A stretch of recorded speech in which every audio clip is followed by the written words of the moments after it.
Muy buenas tardes, estimados asociados, señores, señoras.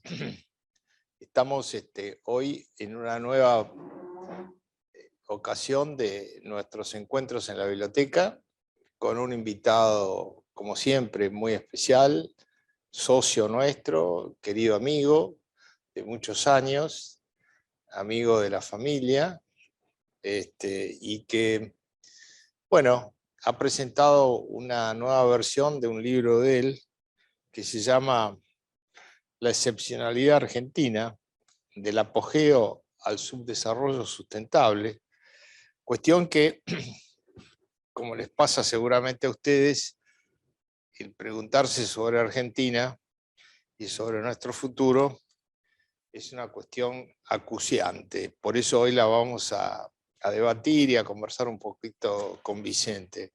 Vicente es doctor en Ciencias Políticas de la Universidad Católica, ha sido titular de diversas cátedras, tanto de grado como de doctorado, ha sido además secretario de Estado en la cartera de Defensa y fue director muchos años del diario La Nueva Provincia de Bahía Blanca, que fue fundada por su bisabuelo en 1898. Es además un investigador nato que empezó con una tesis sobre Spengler, pensador de la decadencia, en colaboración con Horacio Cañi, después su obra Max Weber y su sombra, con la polémica sobre religión y capitalismo, el poder de lo fáctico, y tiene varios libros de historia, los dilemas de la independencia, y ahora nos ofrece, nos ha regalado un ejemplar para la biblioteca, La excepcionalidad argentina, del apogeo al desarrollo, al subdesarrollo sustentable. Bueno, ¿cómo es la iniciativa, Vicente, de este libro que yo lo leí rápidamente porque la verdad es que me apasionó? Porque claro, trata lo que nos pasa, ¿no?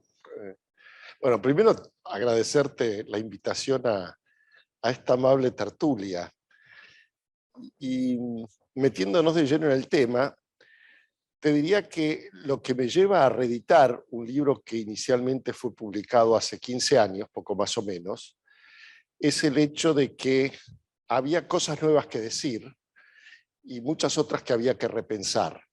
De alguna manera, esta segunda edición de La excepcionalidad argentina guarda parecidos con la versión original, pero en rigor, desde otro punto de vista, es un libro diferente. Sobre todo por el hecho de que yo le cambié el subtítulo y agrego un dato a mi juicio central, que hace 15 años no había reparado en el mismo, que es el del subdesarrollo sustentable. Ese tema es un tema muy interesante. ¿Qué es el subdesarrollo sustentable? Porque ahora hablamos de todo lo sustentable. Claro, lógico. Suena a una especie de subdesarrollo buscando, digamos, el equilibrio ecológico, que es una posibilidad, te digo, porque como claro. vos sabés, nosotros tenemos grandes recursos de gas, petróleo y todo lo que hoy, incluso las vacas, el ganado se considera que es contaminante y hay alguna gente que sueña con que, digamos, en esta transformación nosotros nos convertamos en una economía sustentable. Pero ¿qué es el subdesarrollo sustentable? Bueno, por de pronto hay que desterrar cualquier idea o tentación de imaginar que yo introduje la frase para épater y bourgeois, sí, para escandalizar. La frase me parece una de esas frases redondas, casi perfectas, que quiero aclarar no es mía. No es tuya. No es mía. Se la escuché por primera vez a un economista de Santiago del Estero, Castor López, sí, muy fino, persona muy inteligente, y me llamó tanto la atención que le dije, mirá, cuando publique la segunda edición de La excepcionalidad, voy a cambiar el subtítulo y le voy a introducir lo del subdesarrollo sustentable porque es un hallazgo. Y con varias personas que he hablado, todas me preguntan lo mismo, ¿de dónde lo sacaste? Bueno, el origen... Castor López. Castor López. Bueno, felicitamos a Castor. Ahora,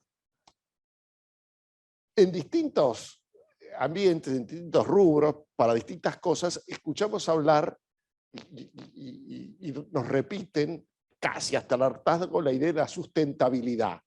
Ahora, la sustentabilidad del subdesarrollo también tiene que ser considerada, porque lo cierto es que las naciones no desaparecen del mapa. No hay ejemplos en el mundo moderno de una nación, no de un Estado forjado por iluminación del espíritu, tipo Checoslovaquia o Yugoslavia. No, no, una nación histórica. La verdad es que uno no podría presentar ni siquiera la excepción que marca la regla. Ninguna ha desaparecido. Lo que sucede, las naciones pueden entrar en un proceso de decadencia por espacio de años, décadas o siglos. Y eso lo que demuestra es que el subdesarrollo puede ser sustentable, que no hay razón para pensar que algún día la Argentina va a necesitar un responso, una oración fúnebre porque alguien la ha enterrado o porque se ha disuelto. No hay tal cosa. Si uno compara la Argentina de 1940 con la de ahora, yo diría que estamos mucho más lejos de Francia o Alemania que de Nigeria o de Haití. Porque en 1940, mediados de la década del 40 del siglo pasado, la Argentina era la síntesis y compendio de un fenomenal éxito colectivo. Y de la Argentina se habían tejido infinidad de pronósticos, todos ellos fallidos, pero hechos por economistas de renombre y por personalidades políticas trascendentales, desde Theodore Roosevelt hasta Colin Clark. Eso lo que demostraba es que, y quedaba, uno podía graficarlo si vos querés, porque tomadas cualquier de las variables de la época significativas, la Argentina era una de las primeras 10 economías del mundo. Sacar el aspecto militar y se codiaba con los 10 primeros países de este planeta. Eso se había hecho en 130 años, Ludovico. El hecho es excepcional. Ahora, la verdad es que la excepcionalidad hace referencia a algo fuera del ordinario, no necesariamente algo bueno. Uno en general utiliza la palabra excepcional, qué jugador excepcional, sí, qué cuadro excepcional. No lo asocia a otra cosa que no sea a una suerte de ciclo virtuoso. Aquí me parece que lo que he querido mostrar con la excepcionalidad son dos caras de un hecho extraordinario. Como un país que era, digamos, que no existía en 1810, en 1940 es uno de los primeros 10 del mundo, 130 años, y como en 80 años, desde esa más o menos de la mitad de la década del 40 del siglo pasado, hicimos un estropicio y destruimos todo lo que con tanto esfuerzo se había hecho en tan poco tiempo. Las dos cosas son excepcionales, porque son fuera del ordinario. No hay otro caso en el mundo semejante. Esa es un poco la explicación del título y del subtítulo del libro. Claro, a mí, ¿sabes qué? Me suena a un poco estar cada vez bajando y, como diría el tango, deslizándote en la rodada, ¿no? Como en el lenguaje del turf, cayendo en la rodada, y estar feliz con eso. Claro. Esa es la diferencia, me parece, con respecto a la etapa anterior. Es decir, porque lo que yo veo es que estamos mal, no vamos bien, no estamos orientados a mejorar, pero digamos, de alguna manera hay una especie de conformismo en nuestra clase dirigente que es notable. Porque mirá, yo noté acá los factores que vos mencionás y que yo básicamente coincido de lo que fue el fenómeno de nuestra excepcionalidad, de ese fenómeno extraordinario. Y tengo, mira, primero, herencia hispánica, donde estudiaron todos nuestros próceres en las universidades locales y qué sé yo. Bueno, el respeto hacia esa herencia se ha perdido. El papel del ejército y los logros militares. Nosotros teníamos, digamos, una excepcionalidad en cuanto a los éxitos militares y nuestra vocación por la independencia y la ayuda a otros países para consolidarla. Nuestro héroe nacional, San Martín, es el héroe nacional de Perú. en Perú, Claro. y en Chile también se lo admira, si bien no es el único.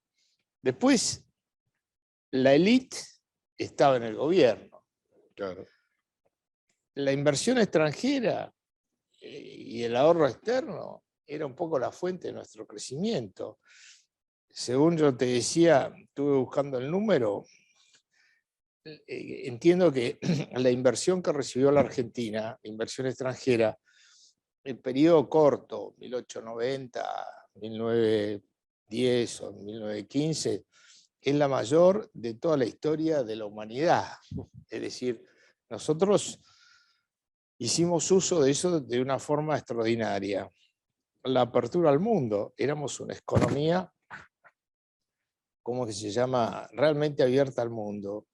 El respeto a la ley, es decir, había una conciencia de respeto a la ley muy aguda, que por supuesto vos me dirás, bueno, pero no se cumplía la Constitución porque la pureza del comicio no era tal. Bueno, está bien, es cierto eso, y había mecanismos y fuerzas dentro del mismo, digamos, modelo para modificarlo, como de hecho se dio. Y después la estabilidad monetaria, otro fenómeno extraordinario. Nosotros tuvimos una estabilidad monetaria, está bien que estaba asociada no a moneda fiduciaria y a un banco central independiente, sino que era el patrón oro, es decir, la relación metálica con la moneda. Todo eso se dejó de lado, se perdió. Y las bases del fracaso, sí, esas son permanentes, para mi gusto, ¿no? Esto obviamente es una interpretación de la lectura de tu libro. La democracia electoral funcionando plenamente, con una tendencia, digamos, populista, el principio de ruptura del trabajo como medio de avance y la confianza en la redistribución permanente de la riqueza, el default sistemático y el rechazo a la inversión extranjera y al ahorro externo, la persecución al ahorrista a través de la inflación,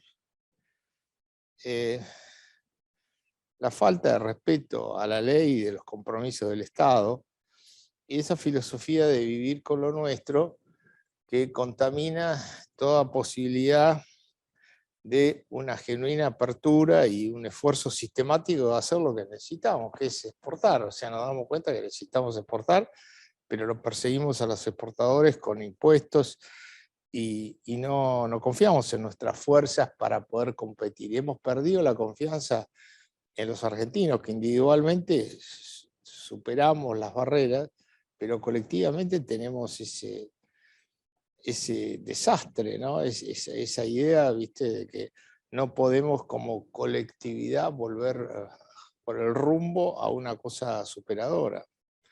Esa, digamos, me parece a mí que esa es la síntesis que hago. ¿A vos te parece que es más o menos fiel? ¿Qué agregaría? No. Por supuesto habrá cosas que agregar, pero yo te diría, Ludovico, si yo tuviese, que por supuesto no deja de ser una respuesta reduccionista, porque no se puede circunscribir a un solo dato la esencia de la decadencia argentina, pero si vos me dijeses, definila en pocas palabras, este país logró ser grande con base en, te diría, el esfuerzo. La idea de que si vos te forzabas, la movilidad social, la segunda después de Estados Unidos, hasta 1940, tenía un premio. La cultura del esfuerzo. Esos fueron generaciones enteras. Un día esa cultura se quebró y fue reemplazada por la cultura de la demanda. Hay una frase, yo diría, muy ilustrativa de Eva Perón, y no voy a hacer antiperonismo porque no viene el caso, pero que refleja lo que estoy diciendo: para cada reclamo, una ley. Bueno, para cada reclamo una ley, básicamente lo que transparenta es la idea de que el esfuerzo no es tan importante como la demanda. Sí, también hace ver que hay una confianza en que la ley tiene un aspecto mágico, que vos, Claro, digamos, imponés una ley y entonces ya la ley cambia la mágicamente realidad, ¿no? cambia la realidad. Además, aun cuando fuese así, y yo creo que esto es una constante que va increyendo y que demuestra hasta qué punto está enraizada la decadencia, hay varios temas que querría comentar. Uno es, si vos haces siempre lo mismo y suponés que los resultados van a ser diferentes, Einstein decía, Está loco. está loco. Bueno, la Argentina Es ha eso. hecho siempre lo mismo, con distintos gobiernos. Por supuesto, el énfasis que le han puesto algunos a determinadas, yo diría, políticas estatistas es más que el que le han puesto otros. Pero en el fondo nadie ha hecho una reforma estructural en serio, como diciendo, señores, hace 80 años que hemos transformado lo que era la Argentina en esto que somos hoy. Algo estuvo mal, sin embargo seguimos haciendo lo mismo. ¿Qué es lo que demuestra, a mi juicio, eso? Dos cosas tremendas y dificilísimas de desenraizar. Una, que hay algo peor que la decadencia, que es haberse acostumbrado a la decadencia.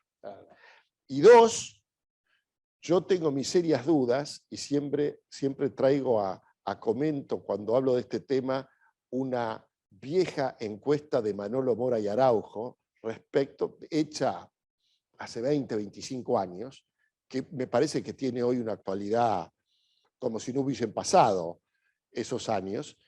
¿Cuánta gente quiere cambiar en la Argentina? Y ahí nos encontramos que no es un problema del peronismo, ni problema de los partidos populistas, hay mucha menos gente de la que creemos que quiere cambiar.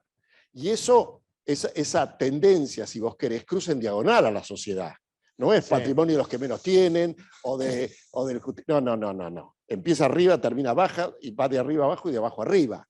Entonces, cuando vos tenés un país que no quiere cambiar, empresario dilate el Estado, y bancario no me cambien bueno, y así sucesivamente, vos decís, che, tenemos esta cantidad de gente en negro, no habrá que ver las leyes laborales, no las tocan las leyes laborales. No, el sindicalismo te dice es un problema de control del Estado. Entonces, eso lo que revela es, primero, nos hemos acostumbrado a la decadencia. Con lo cual, cuando vos te acostumbras a una cosa, no la querés cambiar. Y de hecho, no queremos cambiarla. ¿Por qué entonces imaginar, a la luz de lo que ha sucedido en tantos años, que el subdesarrollo no sea sustentable? No, yo creo que es clarísimo eso que decís vos, absolutamente claro. Y es así, porque cada uno tiene... El fenómeno que hemos creado es un fenómeno donde cada uno ve la noción de cambio o el concepto de cambio como peligroso. Porque cambio, ¿qué significa? Bueno, que vas a dar de nuevo, ¿no es cierto? Riesgos, y la gente no quiere riesgos, claro, quiere vivir en su quintita. Exacto. Ahora, lo que pasa es que la quintita ya casi no alcanza, porque la quintita de la producción agropecuaria que ha tenido, digamos, es notable cómo se ha recreado y hemos pasado de ser como éramos hace 30 años, 35, 40 años, un productor decadente, porque habíamos perdido un poco el tren. Con la incorporación de la soja y algunas técnicas adicionales, nos hemos convertido ahora nuevamente en una potencia agrícola. Y ahí hay un poder, digamos, una capacidad de transformación, pero le estamos ahogando, estamos convencidos de que ese es el camino. Y te digo, es muy difícil porque inmediatamente aparece el problema del presupuesto. Vos decís, bueno, vamos a eliminar las retenciones. ¿Con qué tapamos el agujero? Te dicen. Y bueno, y el cuento del agujero es el cuento, viste, de que no querés hacer ningún ajuste ni ningún cambio. Obvio. Y vos mencionás una cosa que es muy clara. Los sistemas previsionales en Argentina no se han tratado con la seriedad debida y de forma irresponsable, totalmente irresponsable.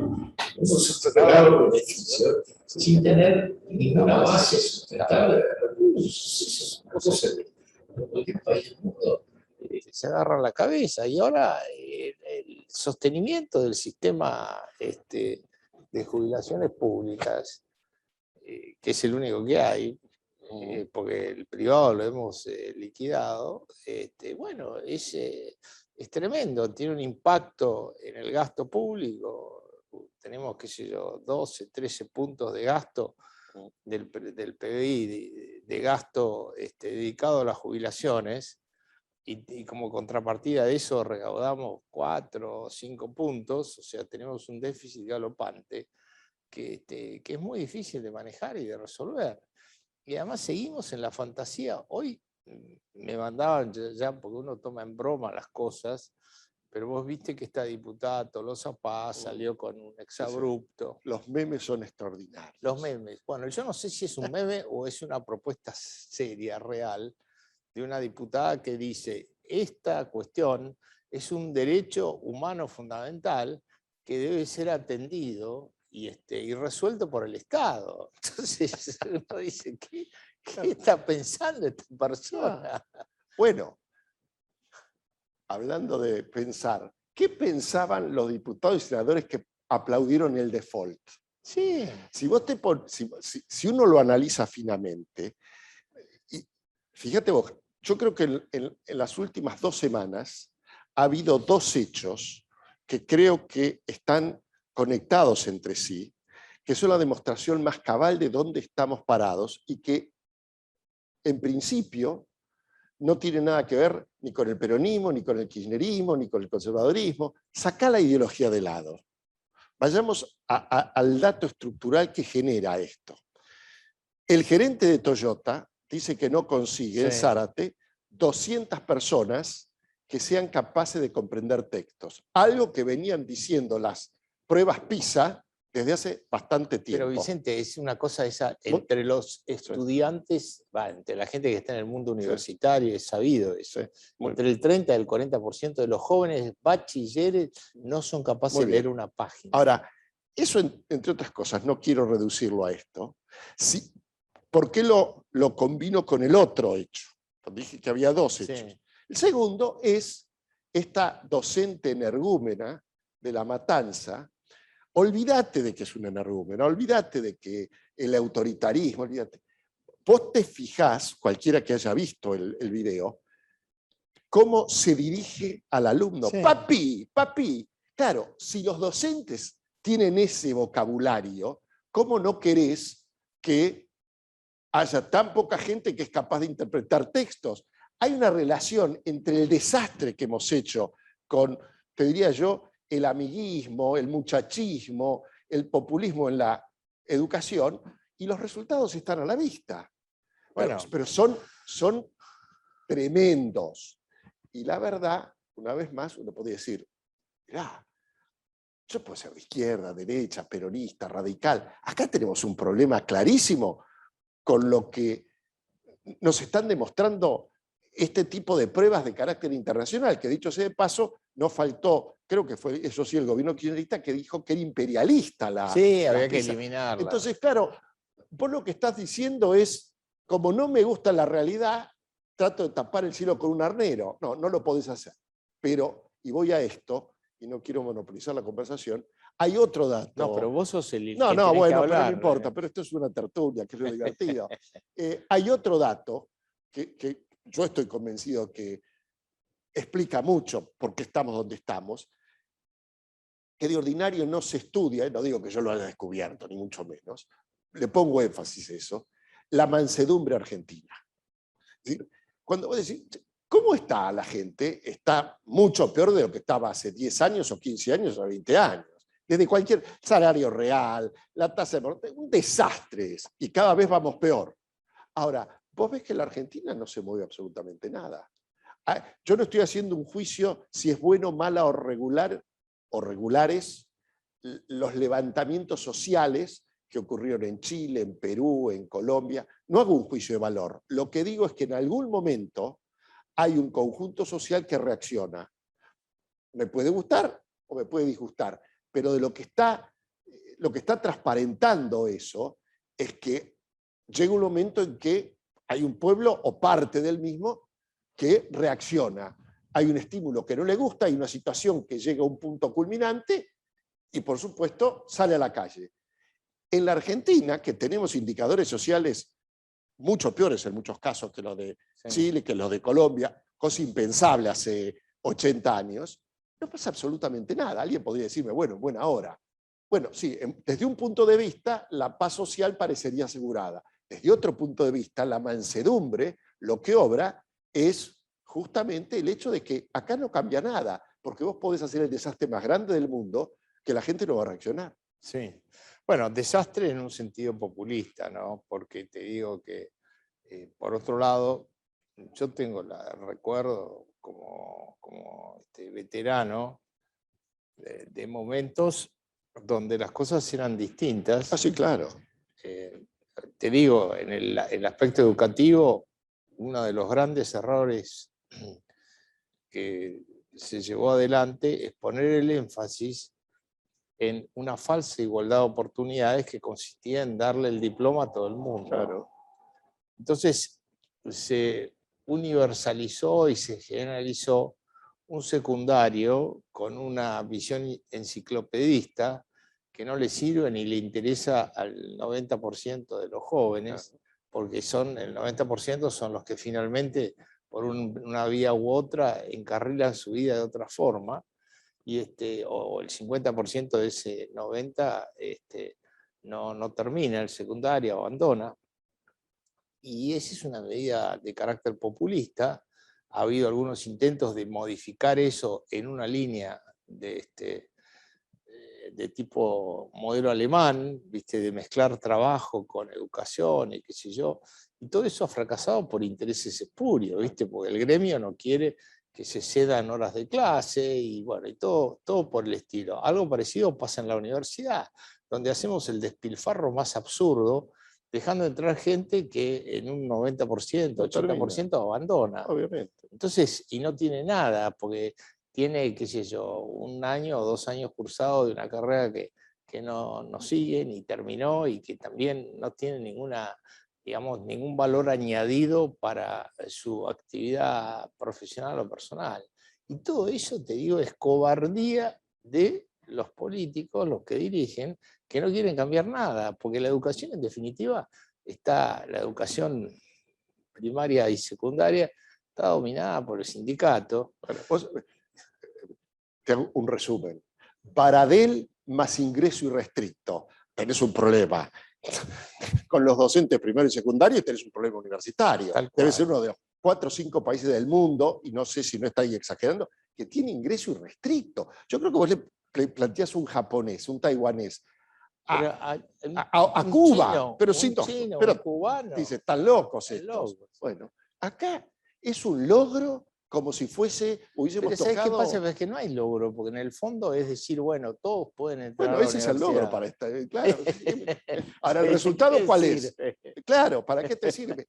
Pero el resultado parece... Es decir, aquí interesa el tópico, ¿no? La igualdad de oportunidades. Sí, el gran tópico. Claro, ahora, el resultado es un desastre, pero es un desastre obvio, es evidente. En Petit Comité yo creo que uno le preguntaría a cualquier político y aceptaría lo que estamos hablando. Ahora, en público, y eso me parece que tiene que ver con algo que también queda reflejado en el libro, a los efectos de no cargarle tanto las culpas a una casta, si vos querés, que es más responsable que nosotros porque tiene el derecho a decidir de alguna manera parte de nuestra vida, que son los políticos.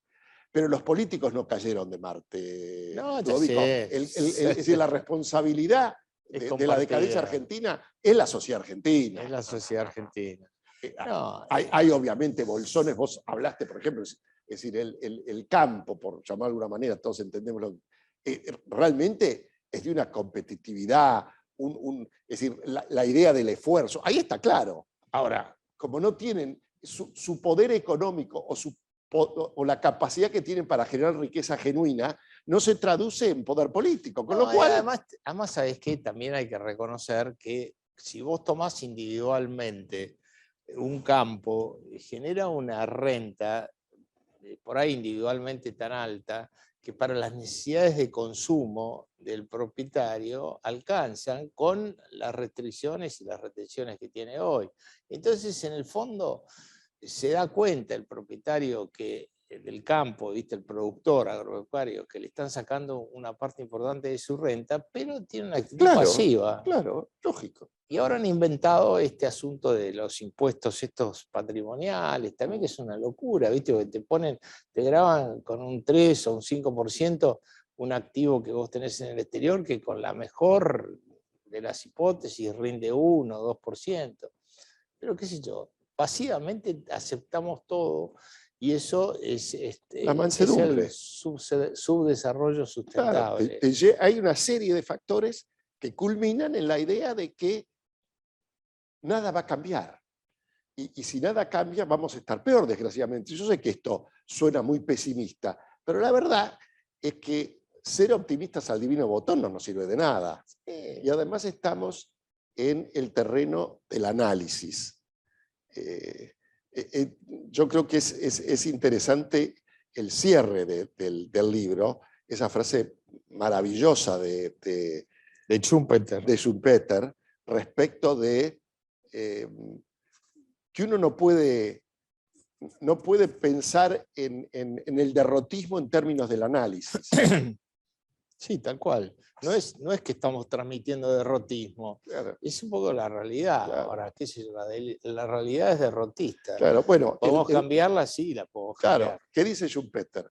Si yo digo que el barco se está hundiendo desde el punto de vista de la aplicación de la inteligencia a lo que veo en la realidad, yo en realidad no soy derrotista.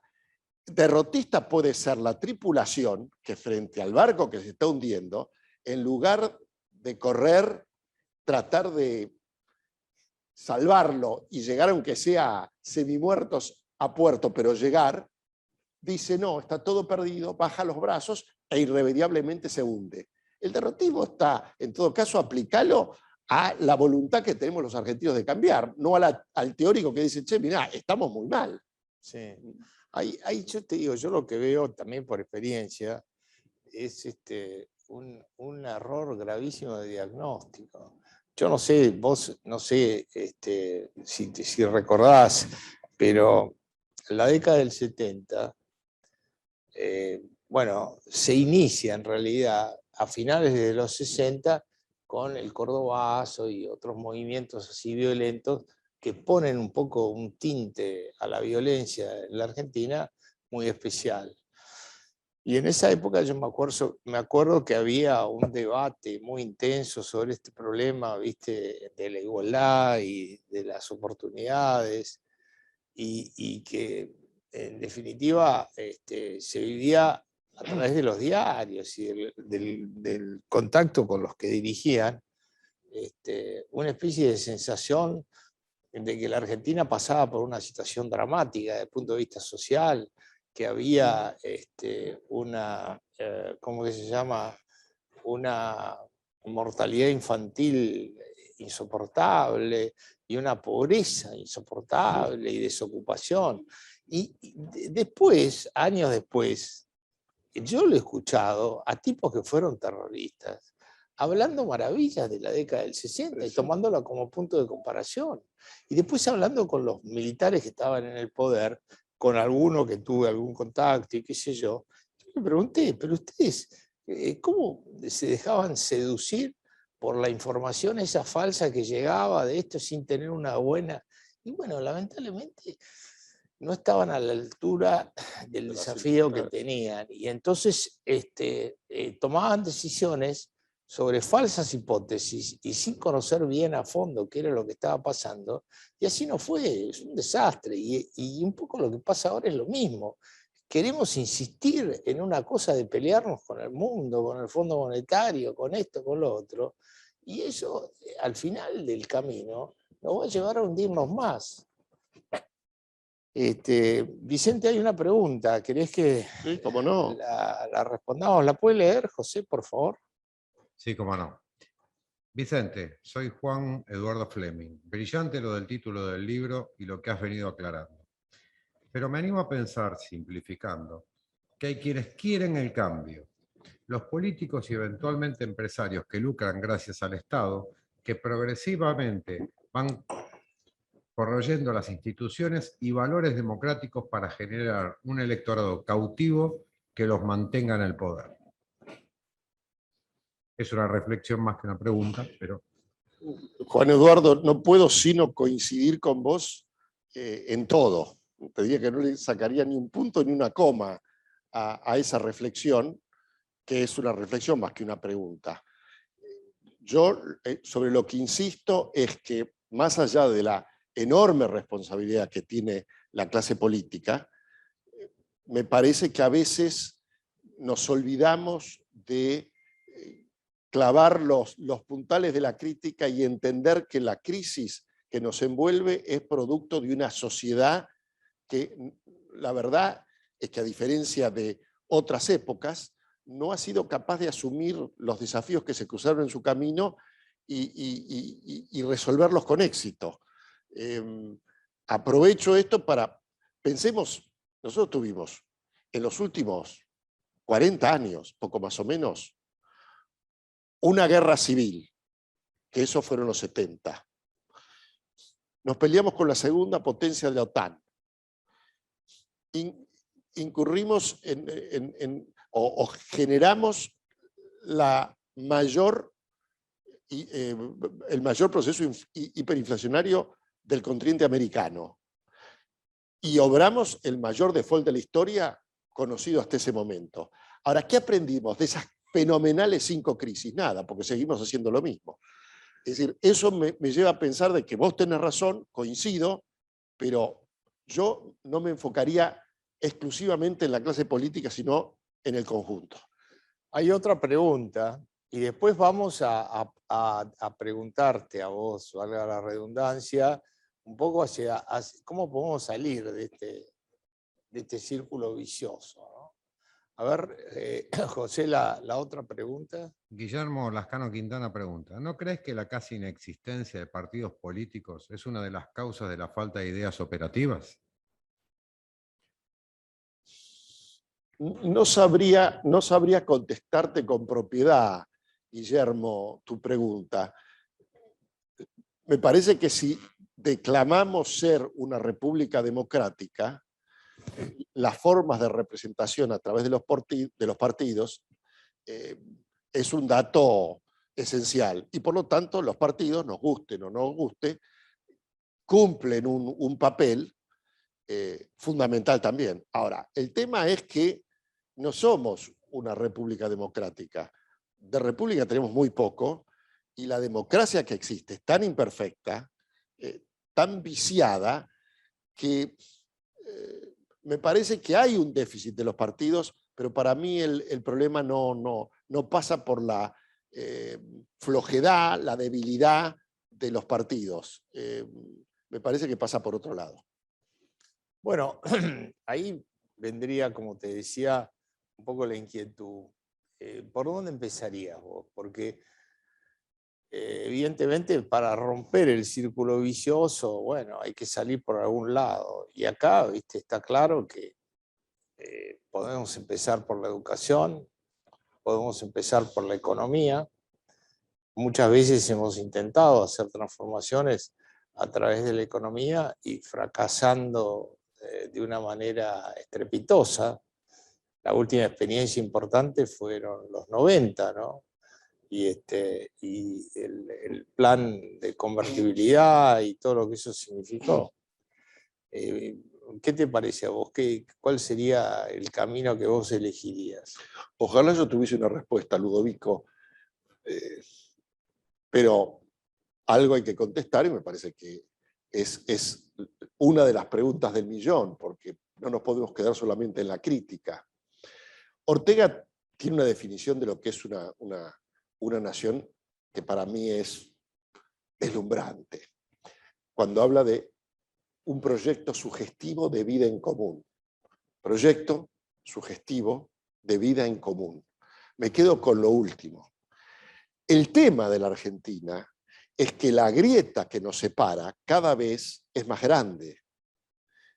Yo creo que hubo 3 periodos, o en 3 momentos muy distintos, hubo una grieta, no sé, aplico un criterio del siglo XXI a 1840, no sé si es tan válido, pero más que la grieta, una separación radical en donde,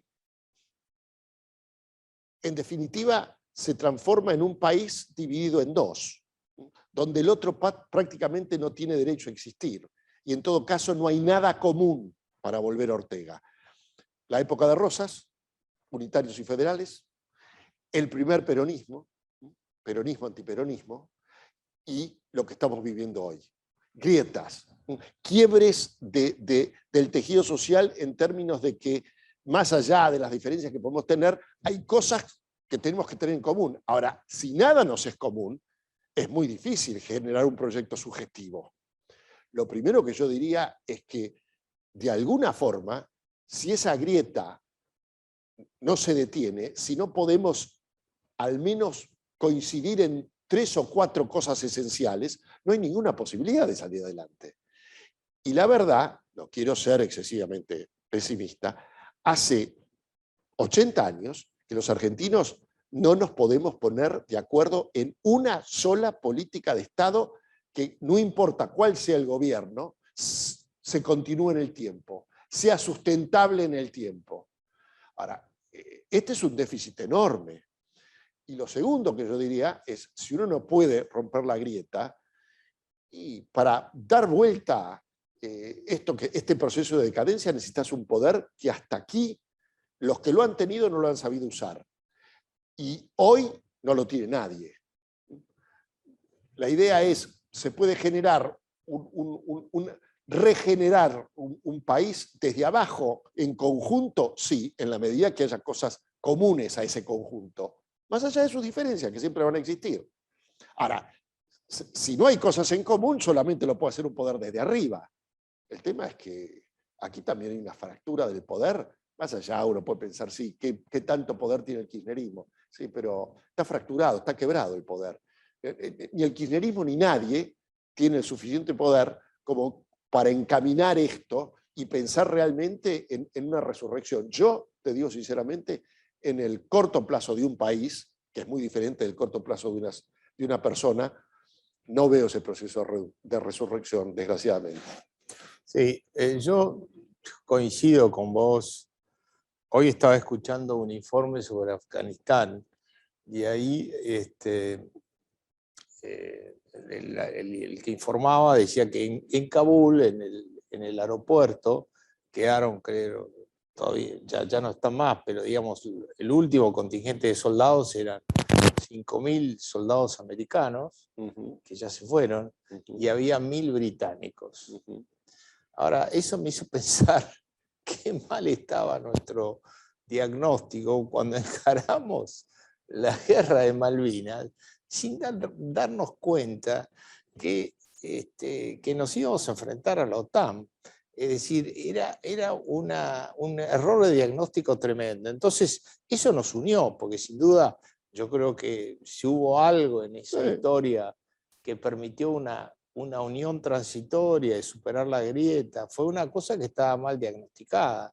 Entonces yo creo que hay que superar la grieta, pero también ofrecer algo que tenga sustento en el tiempo, porque si no, claro, vamos nuevamente a fracasar y a fracasar mal. Es decir, coincidir en torno de una gesta heroica, más allá de las críticas que uno pueda enhebrar en contra de la Junta Militar que decidió Malvinas, es algo que demuestra un patriotismo, si vos querés, a flor de piel, más o menos profundo, pero que en todo caso en un momento hace que nos unimos todos, pero que no sirve, porque es una gesta momentánea. Es una gesta momentánea.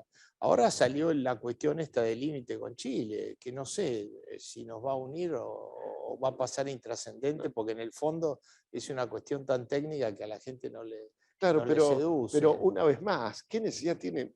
Lo leí muy por arriba.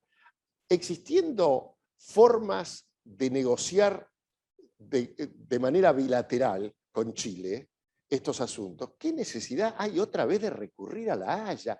Es escalar lo que hoy todavía no es un conflicto, pero que puede transformarse en un conflicto, saltando una etapa. Bueno, si bilateralmente no te entendés, bueno, quizás el recurso de La Haya sea imprescindible en el tiempo. Pero claro, una vez más, ¿quién está en la Cancillería? Felipe Solá, que podría haber sido un muy buen ministro de Agricultura, pero que en el pobre papel que hace la Cancillería, donde nadie le presta atención, no sabe inglés, no tiene la menor idea de lo que son las relaciones internacionales, nunca le interesó el tema, pero claro, somos unos improvisados. Y entonces, bueno, entre ese improvisar, ese es un sino tremendo, nuestro. Tremendo. El de no buscar a los mejores, ¿no? No. Eso yo diría que es un punto central.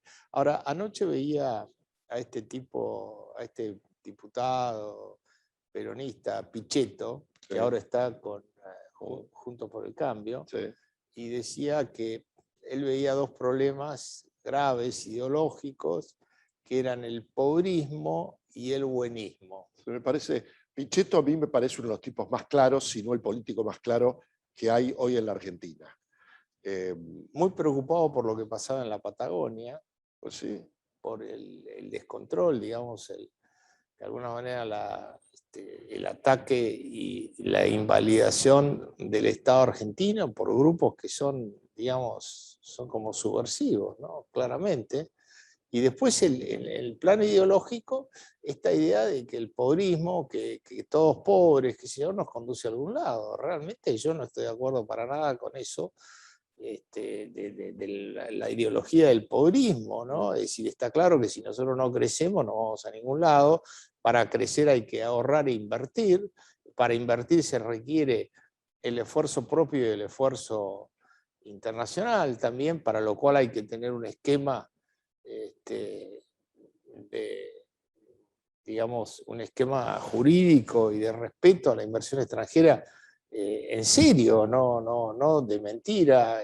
Y bueno, creo que ese no es un camino. Y el buenismo, que significa resolver todo con gasto público y con nuevos planes y qué sé yo, no va a ningún lado también. Nosotros tenemos un poco la obligación de pensar en una solución para nuestros problemas, que no son problemas, digamos, complejos por los intereses en juego, pero no son tan difíciles de diagnosticar. Hay otra pregunta, Vicente. Sí, cómo no. A ver. Perdón, el señor Enrique Julio de la Torre pregunta: ¿qué importancia tuvo la desastrosa salida de la convertibilidad en la restauración de las más abyectas prácticas populistas posteriores?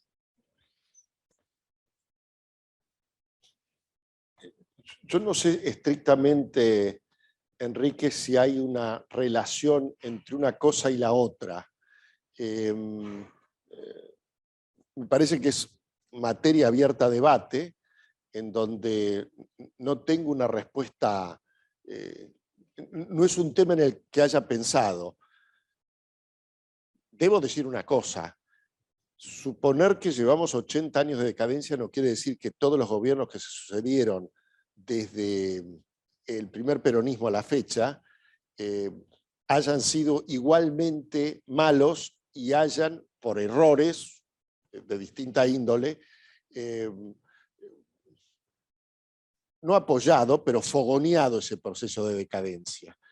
Creo que, Ludovico lo decía antes, uno ve la década del 60, la experiencia fronticista, los años de Krieger, y la verdad, me pueden decir lo que quieran, pero son incomparables con este desastre.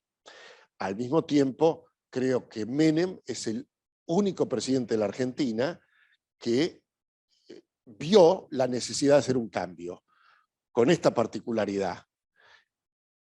El único que había cambiado era Menem. Lo que demostró el menemismo es que una vez que se fue Menem, no había cambiado ni el peronismo, ni la sociedad, ni los que decían seguirlo. Bastó que tuviese que hacerse un lado porque no tuvo otra reelección para que se desmoronase como un castillo de naipes. La salida de la convertibilidad generó lo que vivimos después. Yo no soy economista, pero he escuchado hasta el cansancio economistas que merecen el mayor respeto, diciendo, si bien es cierto que la sociedad clamaba porque siguiese la convertibilidad estaba muerta antes de que muriese de la forma en que la vimos nosotros. De modo tal que yo creo que ese era un experimento no llamado al fracaso. Visto hoy, me parece de lejos que fue un intento exitoso inicialmente de bajar abruptamente un mal congénito de la Argentina contemporánea, que era la inflación, y en muchos aspectos Menem fue un innovador como no hubo otro. Pero la convertibilidad me parece que estaba condenada, con lo cual no sé si la salida obra lo que vos me preguntás en términos de la abyección de una política de masas que de cualquier manera me parece que se hubiese producido. Bueno, no sé si querés agregar algo más, Vicente. Tal vez la última pregunta que te quería hacer es, nosotros acá desde la biblioteca y con estos tertulias, encuentros, estamos tratando de recoger el pensamiento de nuestros socios. Hay gente tan valiosa dentro del club, también tenemos invitados, tenemos un canal cultural donde ponemos todos estos encuentros y otras actividades culturales importantes. ¿Vos qué sugerirías para el Jockey en su función de, yo te diría, de un club que tiene un aspecto de aporte a la cultura y que viene de Pellegrini? Porque recordemos que Pellegrini le pareció que el club tenía que hacer cosas para el bien común y que una de las cosas fundamentales que vio en ese momento era el mejoramiento de la raza caballar, pero también los aspectos culturales. Y trató, a través de lo social y de la biblioteca, que fue importante desde un inicio, y de otras actividades, de hacer en ese sentido un aporte a la sociedad.